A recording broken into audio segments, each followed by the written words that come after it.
보이지 않는 작은 것 하나 놓칠 수 없어 늘 더 생각하곤 해 수없이 많은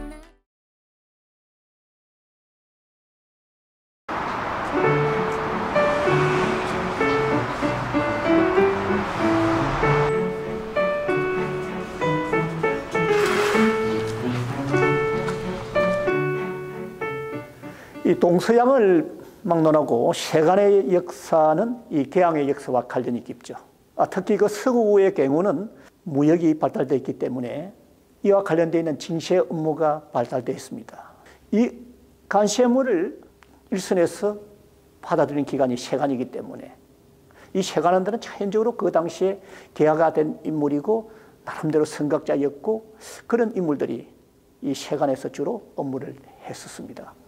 그래서 이런 인물 가운데 이 서구에서는 어떤 인물들이 오늘날의 세간으로서 남아있는지 한번 그것을 알아보도록 하겠습니다.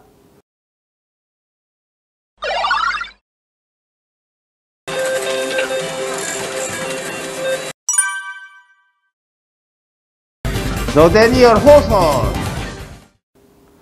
우리 좋은 글씨의 저자인 너데니얼 호선을 경우를 들 수가 있는데 이 사람은 이 보던 대학을 졸업하고 들어간 곳이 자기 고향의 보스턴 세간이었습니다. 여기서 또 근무를 하다가 또 그만뒀어요. 그래 한 5년 정도 쉬고 있다가 다시 들어간 곳이 그 셀럼 또 세간입니다.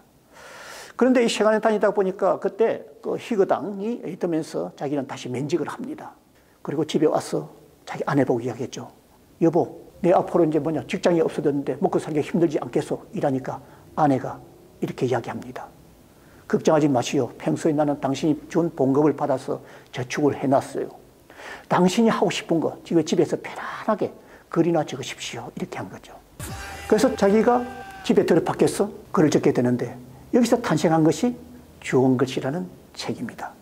자기 외가나 본가가 다 청교도 집안들이죠. 그래서 청교도는 한마디로 말해서 청결이고 도덕을 강조하기 때문에 그 사상이 어릴 적부터 들어있었고 바로 좋은 글씨의 그 내용이 바로 이런 핵심 사항이 들어가 있는 겁니다.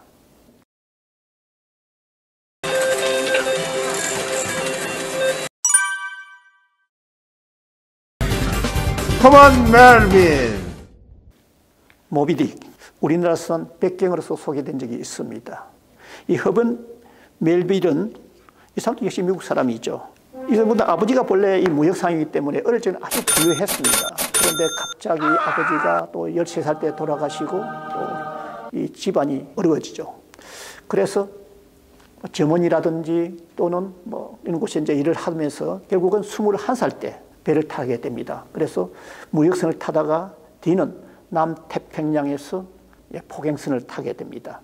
그러니까 자연적으로 남태평양에서 이 해상 생활을 많이 하다 보니까 그것이 경험이 돼서 뒤에는 글을 적는데 거기서 탄생한 책이 바로 모비딕이라는 이 멜빌의 작품이 되죠. 이 40대 중반에 뉴욕 세관에 들어서 세관원이 됩니다. 그래서 한 20년간 이 근무를 하다가 퇴직을 합니다.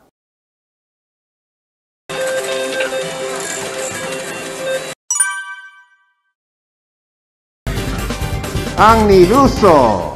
프랑스입니다. 앙리 루소라는 화가가 되는데요. 이 사람은 그 1호 화가로서 유명했습니다. 앙리 루소는 태어날 때부터 그 함석공의 아들로 태어났기 때문에 참 생활이 좀 어렵죠.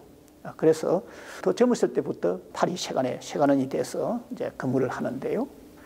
평소에 이 그림을 좋아하다 보니까 그 그림을 많이 그리고 연구도 많이 하고 해가지고 50대 중반이 넘었어야 그림의 빛을 보게 되고 또 그림의 가치는 자기가 죽어서 가치를 받습니다. 그래서 우리가 앙리 루소 하면은 세관원보다는 야수파 화가처럼 그런 화가로서 이름이 높죠. 그런데 어떻게 보면 인생을 보면 참 불행합니다. 왜 불행한가 보니까 여복이 참 없었는지 이 여자와 관련돼서는 굉장히 그 인생이 참 어려웠다. 이런 것을 볼 수가 있죠.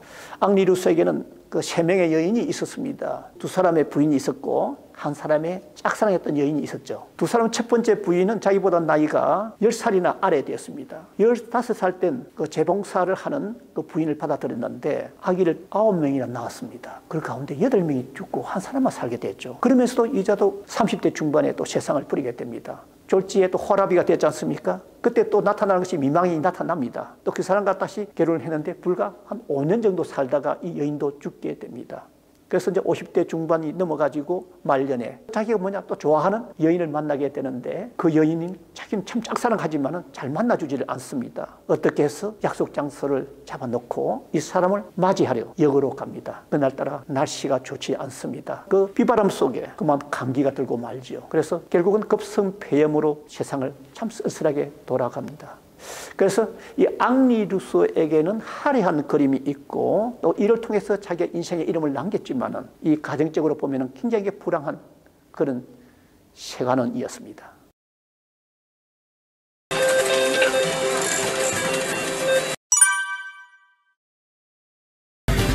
마태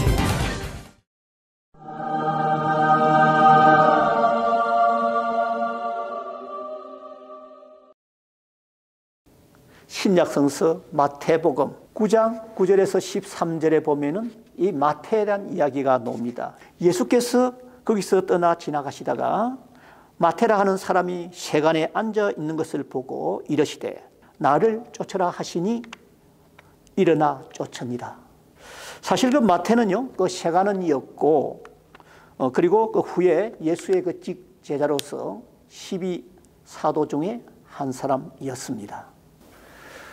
이 세간과 관련지에서 사실은 서구사에서 이 말고도 더 많이 있을 겁니다. 그러나 우리가 굵직하게 아는 사람 몇 분을 소개했을 뿐이지 이것은 자연적으로 우리 세간의 역사는 그 시대 보면은 다 성각자였고 또 나름대로 많은 지식을 가지고 있고 또 그렇기 때문에 이런 예술 분야에서도 그런 분들이 세간원으로서 발탁이 되지 않았을까 하는 생각이 듭니다.